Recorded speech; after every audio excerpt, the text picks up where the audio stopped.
स्वागत है आप सबका हमारे चैनल सिविल के फंडे पे। तो आज जो हम लोग टॉपिक डिस्कस करने जा रहे हैं, आप लोगों ने थंबनेल में भी देखा होगा कि हम लोग यूपीएससी का या एनी अदर किसी भी एग्जाम के प्रीलिम्स को कैसे क्रैक करें। उसके पीछे न सिर्फ नॉलेज की जरूरत होती है, एक प्रीलिम्स में एक अलग स्ट्रेटजी की रिक्वायरमेंट होती है। उस स्ट्रेटजी के बिना आप प्रीलिम्स नहीं क्लियर कर सकते। यस, डेफिनेटली कि आपको नॉलेज तो चाहिए ही चाहिए, बिना नॉलेज के कुछ नहीं हो सकता। बट सिर्फ नॉलेज के आपको प्रीलिम्स क्लियर करा देगा, ऐसा नहीं होगा। तो हम लोग इस टॉपिक पे बात करने जा रहे हैं। मैं पहले ही एक बात बोल दे रहा हूं, जो बच्चे अभी तक तैयारी नहीं किए हैं सब्जेक्ट की, उनके लिए शायद ये वीडियो उतना यूजफुल नहीं होगा जितना उन बच्चों के लिए यूजफुल होगा जिन्होंने ऑलरेडी कॉन्सेप्ट अपने पढ़ रखे हैं। उनका एग्जाम कुछ नंबर से रुक जाता है, या वो प्रीलिम्स तो क्लियर कर लेते हैं लेकिन आगे सिर्फ बॉर्डर पर रह जाते हैं, और आगे जो मेंस में जाते हैं तो प्रॉब्लम होती है। तो हमारा फोकस ऐसा है कि मान लीजिए अगर 200 नंबर की कट ऑफ रहती है, तो ऐसी आपको अप्रोच में क्या बदलाव लाना है कि आप 180 पा रहे हो तो सीधे आप 220 पहुंचो। दूसरा, जो बच्चे 200 नंबर के कट ऑफ पे 210 5 भी पाते हैं और अगली बार उनको नुकसान होता है, तो वो कैसे 230 से 240 पहुंचे, ये उन पे बेसिस है। अभी मैं पहले अपने बारे में भी कुछ बता देता हूं कि मैंने खुद इंजीनियरिंग सर्विसेज का एग्जाम सिविल इंजीनियरिंग से दिया है। मैंने 3 बार सेम स्ट्रेटजी लगा के तीनों बार प्रीलिम्स निकाला है। मैंने 3 बार मेंस दिया है और मैंने 1 बार इंटरव्यू भी फेस किया है। हम लोग जो बेसिक इसमें जो स्ट्रेटजी बताने वाले हैं, वो स्ट्रेटजी ऐसा नहीं है कि सिर्फ सिविल इंजीनियर्स के लिए या इंजीनियरिंग सर्विसेज एग्जामिनेशन के लिए है। आप यूपीएससी का आईएएस भी देते हो या एनी अदर एग्जामिनेशन, आप कोई भी एग्जाम करो, अगर आप इस स्ट्रेटजी को समझ जाते हैं जैसे मैंने स्ट्रेटजी बनाई है, तो आप खुद से एनालाइज करके खुद से ही अपना ये काम करके अपनी परफॉर्मेंस को बढ़ा सकते हैं। मैं ये गारंटी देता हूं, अगर आप लोगों ने मेरे इस वीडियो को सही से पूरा देखा, समझा, आपकी परफॉर्मेंस बहुत ही ज्यादा बढ़ने वाली है, बहुत ही एक्सीलेंट परफॉर्म आप लोग करने वाले हैं। अभी मैं इस वीडियो में जो एक एग्जाम्पल लेके समझाऊंगा वो इंजीनियरिंग सर्विसेज का लूंगा। क्यों? क्योंकि अभी 19 फरवरी को हमारा इंजीनियरिंग का एग्जामिनेशन होने वाला है, तो मैं उसी को एग्जाम्पल लेते हुए एक्सप्लेन करते हुए चलूंगा। आप सेम प्रोसीजर में बाकी अदर ब्रांच के लोग हैं, अदर टॉपिक के लोग हैं, वो लोग उस हिसाब से अपना आगे कर सकते हैं। इसमें कुछ टॉपिक अगर लंबा वीडियो होगा तो मैं कोशिश करूंगा कि फिर एक नेक्स्ट वीडियो में बनाए, क्योंकि बहुत लॉन्ग ड्यूरेशन का वीडियो होने पर आपका इंटरेस्ट भी खत्म हो जाता है। तो आइए शुरू करते हैं। सबसे पहले कोई भी एग्जाम के लिए अगर आपको जाना है तो थोड़ा सा अपना कॉन्फिडेंस बूस्ट अप करने के लिए आपको हल्का सा पुराने उसके पैटर्नों का आइडिया भी होना चाहिए। जैसे अगर इंजीनियरिंग सर्विसेज की बात करें तो 2019 से ही मैंने लिया है, इसलिए लिया है कि 2019 के पहले एक्चुअल में क्या हुआ, इंजीनियरिंग सर्विसेज का जो पैटर्न 2017 से बदल गया। 2017, 18, 19 का एग्जाम हुआ। 19 के बाद उसमें से रेलवे चली गई, तो सीटें सीधे कम हो गई। तो क्या होता है, किसी भी एग्जाम में अगर वैकेंसियां बहुत ज्यादा हैं और पेपर टफ आ गया तो भी कट ऑफ बहुत नीचे चली जाती है, और वैकेंसी बहुत ज़्यादा है और पेपर बहुत इजी आ गया तो कट ऑफ बहुत ऊपर चली जाती है। लेकिन अगर वैकेंसी कम भी है और पेपर टफ आ गया तो भी आपकी कट ऑफ बहुत ज़्यादा नीचे, बहुत ज़्यादा हाई भी नहीं जाएगी, बहुत ज़्यादा नीचे भी नहीं आएगी, वो मिडिल में रह जाती है। तो इन सब को इसके एनालिसिस के लिए इसलिए वैकेंसी का भी थोड़ा सा आइडिया होना इंपॉर्टेंट है। तो जैसे आप देख पा रहे हो 2019 के बाद से ईडब्ल्यूएस भी स्टार्ट हो गया, तो इसलिए मैंने वो दिखाया। 2019 से जब रेलवे गया तो लगभग वैकेंसी आपकी हाफ हो गई है। इस बार की जो वैकेंसी देख रहे हैं सिविल इंजीनियरिंग के लिए 145 है, वो लगभग 2020 के वैकेंसी के बराबर है। मोर और लेस 2-3 का अंतर है जनरल, ओबीसी और बाकियों में मिला के। तो एक आइडिया आपको लगाना है कि ये चीज पैटर्न चल रहा है, ये वैकेंसी है। क्योंकि वैकेंसी पे आपका कट ऑफ डिपेंड करता है। कट ऑफ सिर्फ वैकेंसी के साथ नहीं डिपेंड करता, वो आपके कट ऑफ जो है वैकेंसी प्लस आपका एग्जाम कैसा आया है। तो ये मानते हुए कि एग्जाम का लेवल सिंपल है, सेम टाइप के नॉर्मल डिस्ट्रीब्यूशन आप लोगों ने मैंने पढ़ा होगा कि इक्वली डिस्ट्रीब्यूट होगा। कुछ लड़के हमेशा अच्छे होते हैं, कुछ मिडिल होते हैं, कुछ हल्का सा एवरेज में आते हैं। तो ये डिस्ट्रीब्यूशन हर साल माना जाता है, उस हिसाब से पेपर होता है। तो हम आगे चलते हैं। अगर हम कट ऑफ की बात कर लें, मैं प्रीलिम्स की बात कर रहा हूँ, मेंस के लिए एक अलग से वीडियो आएगा स्ट्रेटजी पे। जो 500 नंबर का कट ऑफ है सिविल इंजीनियरिंग का, आप देख पा रहे होगे 17-18 में ईडब्ल्यूएस नहीं था, उसके पहले कट ऑफ कम थे। हम 19 से 22 की बात करते हैं। 2019 में कट ऑफ 188 थी जनरल की, ओबीसी 185। जो ही देखा आपने कि आईआरएमएस गया, सॉरी मैं आईआरएमएस बोल रहा हूँ, एक्चुअली इंजीनियरिंग सर्विसेज से रेलवे चला गया, वो अब आईआरएमएस होने वाले से मेरे नाम मुंह से आ रहा होगा। तो जो से रेलवे चला गया तब से क्या हुआ, आपकी कट ऑफ सीधे 50 नंबर बढ़ गई, 188 से 238 पहुंच गई। तो ये दिखाता है कि पेपर का लेवल सेम होने के बावजूद भी आपका क्या कहते हैं, वैकेंसी कम हुई तो कट ऑफ बढ़ गई। दूसरी चीज, एक चीज ये पैटर्न में फॉलो किया गया कि पहले जो क्वेश्चन आते थे वो असर्शन रीजन टाइप के ज्यादा आते हुए, उसमें क्या होता था, मोस्टली कंफ्यूजन ए और बी में होता था कि करेक्ट एक्सप्लेनेशन है या नहीं है। तो वो भी अब नंबर्स कम हो गए हैं, न्यूमेरिकल ज़्यादा आने लगे हैं, इस वजह से आपके सॉलिड नंबर बनने की पॉसिबिलिटी ज़्यादा हो गई। तब भी आप देख रहे हैं मोर और लेस 238, 249, 233 का कट ऑफ है।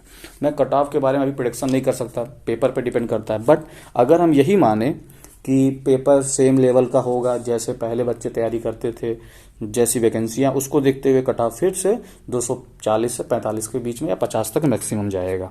लेकिन मैं फिर से बोला हूँ, कोई गारंटी नहीं, ये एक एग्जांपल मैं ले रहा हूँ क्योंकि अभी मैं आपको जो लास्ट में स्ट्रेटजी बताने वाला हूँ वो आपको एक पुश देने वाली है आपकी तैयारी को क्रैक करने के लिए इंजीनियरिंग सर्विसेज के प्रीलिम्स को।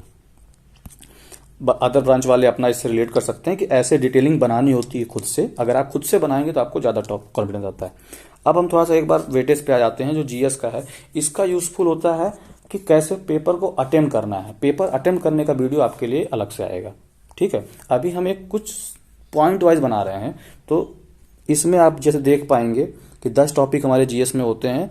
ऑन एन एवरेज अगर आप देखेंगे 4 साल का पैटर्न फॉलो करते हुए, तो करंट अफेयर्स का वेटेज सबसे ज़्यादा है, 12 क्वेश्चन आ रहे हैं 100 में से, लगभग 12% है। उसके बाद आपका आईसीटी, इथिक्स, मैथ्स और एप्टीट्यूड, ये आपका ऑलरेडी 11% है, 44 क्वेश्चन तो आपके इससे आ रहे हैं। बचा हुआ पोर्शन हुआ आपका ड्राइंग, क्वालिटी, इन्वायरमेंट भी 9 से 10 अपना वेटेज है, लगभग 10 टॉपिक है, सबका वेटेज 10% है।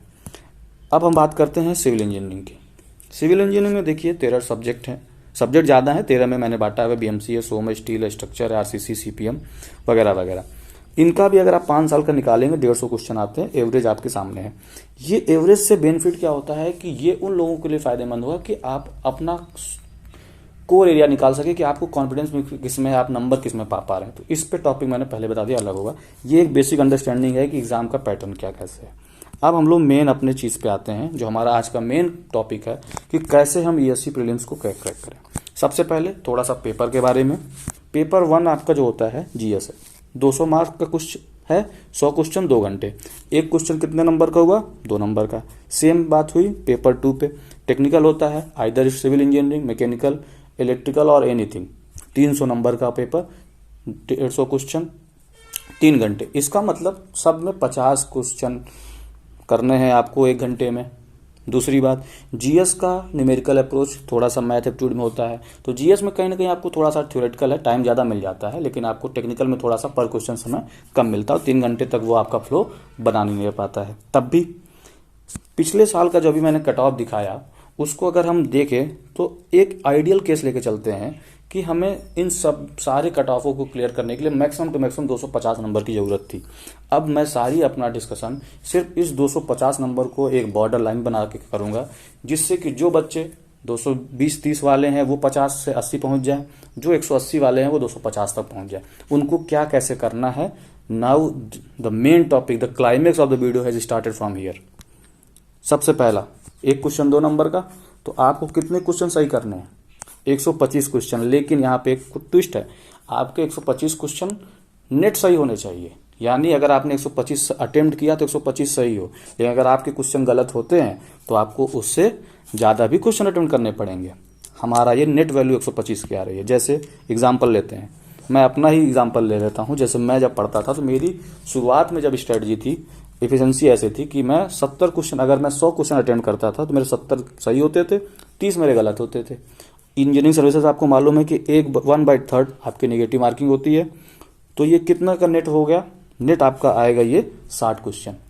अगर हमको 125 पाना है तो हमारी देखिए एक्यूरेसी कितनी आई, 70 क्वेश्चन सही है, मतलब 100 में 70 सही हो तो एक्यूरेसी तो 70 है।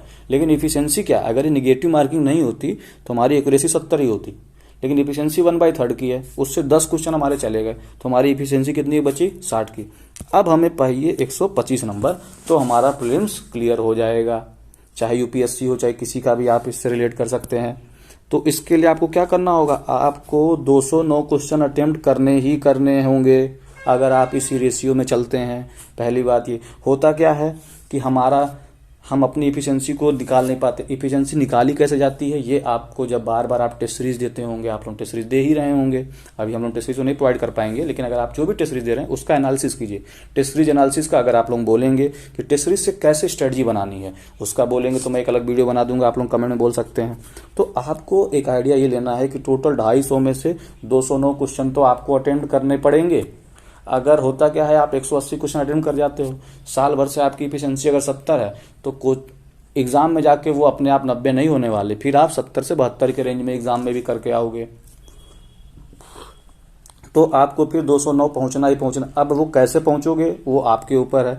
मैं कहीं भी किसी को भी तुक्का मारने के लिए नहीं प्रमोट कर रहा हूं, मैं आपको स्पीड बढ़ाने की बात कर रहा हूं। आपको अपना स्पीड बढ़ाना ही होगा, आपको अपने डाउटफुल क्वेश्चन पे रिस्क लेना होगा, तुक्का नहीं मारना है। अगर 2 क्वेश्चन में 50-50 है तो आपको क्वेश्चन अटेम्प्ट करने पड़ेंगे, देखना होगा कि उससे आपकी एफिशिएंसी कितनी डाउन होती है।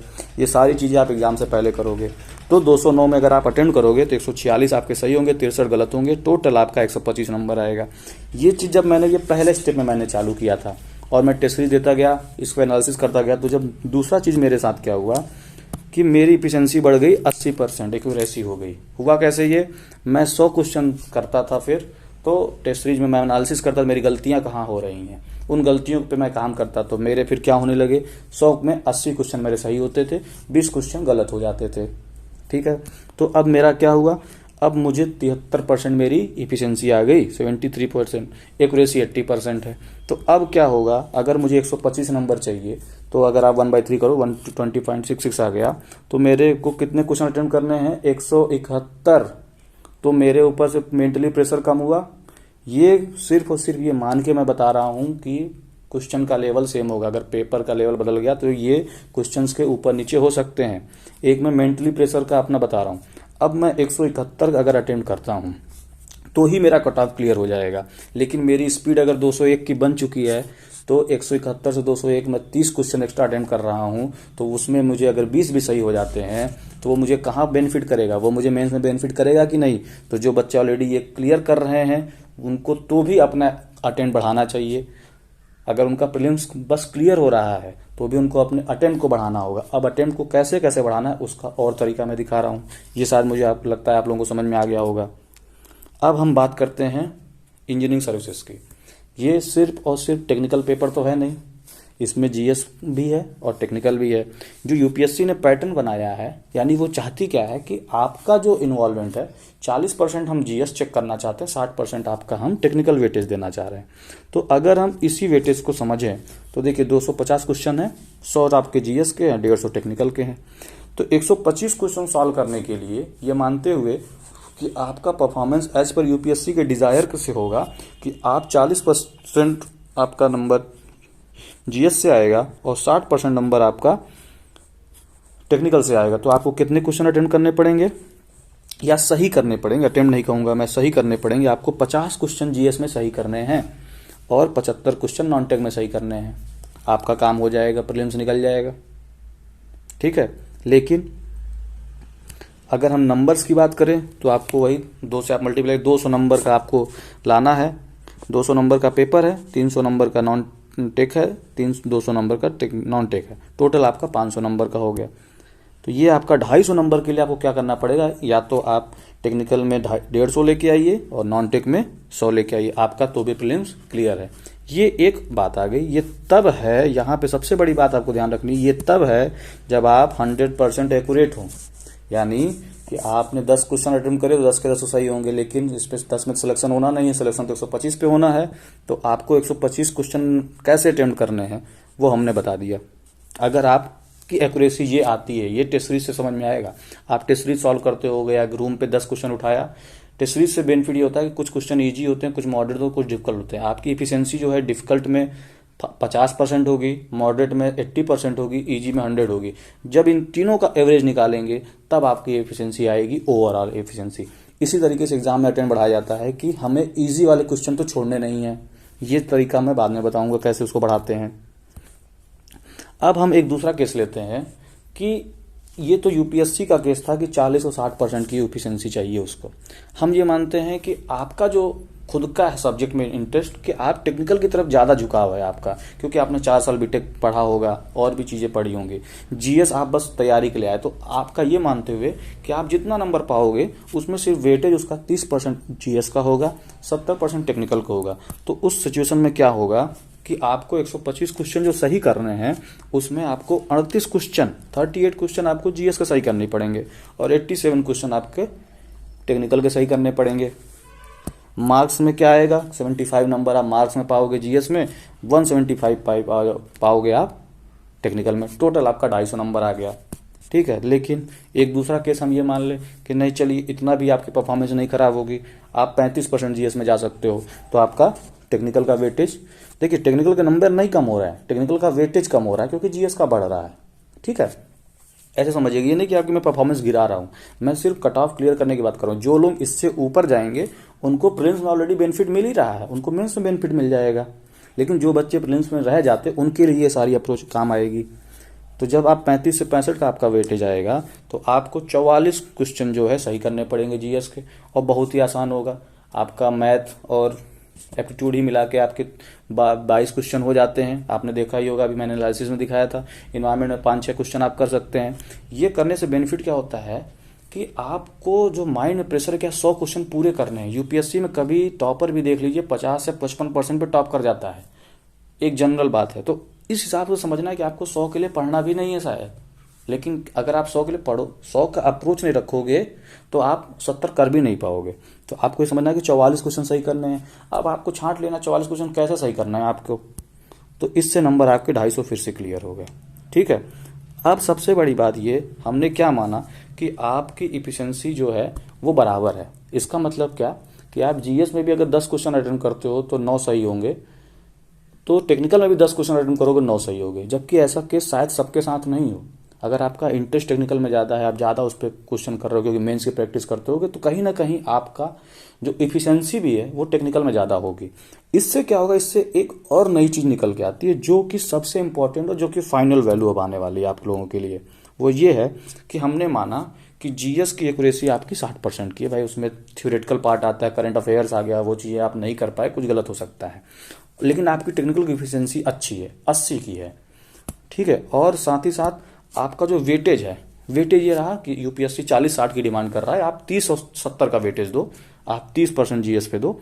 तब आपको कैसे करना है, तो आपका टारगेट एग्जाम में क्या होना चाहिए। सबसे पहले करेक्ट कितने आपके होने चाहिए, जो आउटकम चाहिए आपको क्या चाहिए। आउटकम आपको चाहिए 125 क्वेश्चन। मैंने शुरुआत से बोला मैं 250 नंबर को लेकर टारगेट बना रहा हूँ। 125 क्वेश्चन का अगर आप टारगेट करेंगे तो आपको 38 क्वेश्चन उस हिसाब से निकल के आएगा, ठीक है। ये सब मैथमेटिकली कैलकुलेटेड किया हुआ है। एक्यूरेसी को इफिशिएंसी के साथ और वेटेज के साथ अगर आप मल्टीप्लाई करके देखेंगे तो ये आएगा, ठीक है। 125 का 38 जो आ रहा है ये आपका वेटेज के साथ आ गया, 38 क्वेश्चन आ गए। और आप बचा हुआ क्वेश्चन आपका टेक्निकल में होना चाहिए। नंबर में क्या हुआ, 75 नंबर और 175 नंबर टेक्निकल नॉन टेक में। इस तरह से आप समझ सकते हैं, ग्रीन में जितनी चीजें हैं वो सब नॉन टेक है, उसके अलावा जो है वो आपका टेक्निकल है। ये तो हुआ करेक्शन जो नेट करेक्ट वैल्यू आई, ये कैसे आया, ये वेटेज के डिफरेंस पे आया, के बेस पे आया। अब वेटेज तो ठीक है, लेकिन जो सबसे मेन इंपॉर्टेंट चीज है वो है क्या, एक्यूरेसी। अब जीएस में आपकी एक्यूरेसी कम है, इसका मतलब जीएस में आप अटेम्प्ट ज्यादा करेंगे, नंबर कम आएंगे। इसलिए क्या होगा आपको, अब अटेम्प्ट आपको कैसे करना है ये देखिए। आप 125 क्वेश्चन आपको सही करने थे, आपकी जीएस में एक्यूरेसी 60 थी, टेक्निकल में 80 थी, तो आपको टोटल क्वेश्चन कितने करने पड़ गए, 201 क्वेश्चन करने पड़ गए। 250 में से 201 क्वेश्चन तो आपको अटेम्प्ट करना ही करना होगा अगर आप इस एफिशिएंसी और एक्यूरेसी पे चलते हैं। और आपका फिर जीएस में अटेम्प्ट कितना होगा, 81 का होगा। और नॉन टेक में देखिए आपको 120 ही अटेम्प्ट करना पड़ेगा, क्यों, क्योंकि आपकी एफिशिएंसी अच्छी है। सिमिलरली जो आपके मार्क्स में अगर हम बात करें तो आपका टारगेट 402 का होगा। अब इन सब चीज़ों पे मैं लास्ट में एक बात और बता दूं, इसको समझना कैलकुलेट करना आपको खुद से है। ये आइडियल केस मैंने बनाया है एक एग्जाम्पल लेके। आप लोग जितनी अपनी टेस्ट सीरीज दे रहे हैं उन सारी टेस्ट सीरीज को अगर 4-5 पेपर को आप सॉल्व करते हैं, उसको बैठ के रूम पे एनालाइज कीजिए कि आपने कितने क्वेश्चन सॉल्व किए, अटेम्प्ट लिए थे, कितने क्वेश्चन आपके सही हुए हैं। इससे आपकी इफिशियंसी, एक्यूरेसी और अटेम्प्ट निकल के आ जाएगा। अगर आप 60 ही क्वेश्चन अटेम्प्ट करके पा रहे हैं और आपके 50 क्वेश्चन सही हो रहे हैं और आप कट ऑफ के नज़दीक नहीं है, तो इसका आपको एक ये समझना होगा कि आपको अपना अटेम्प्ट बढ़ाना है।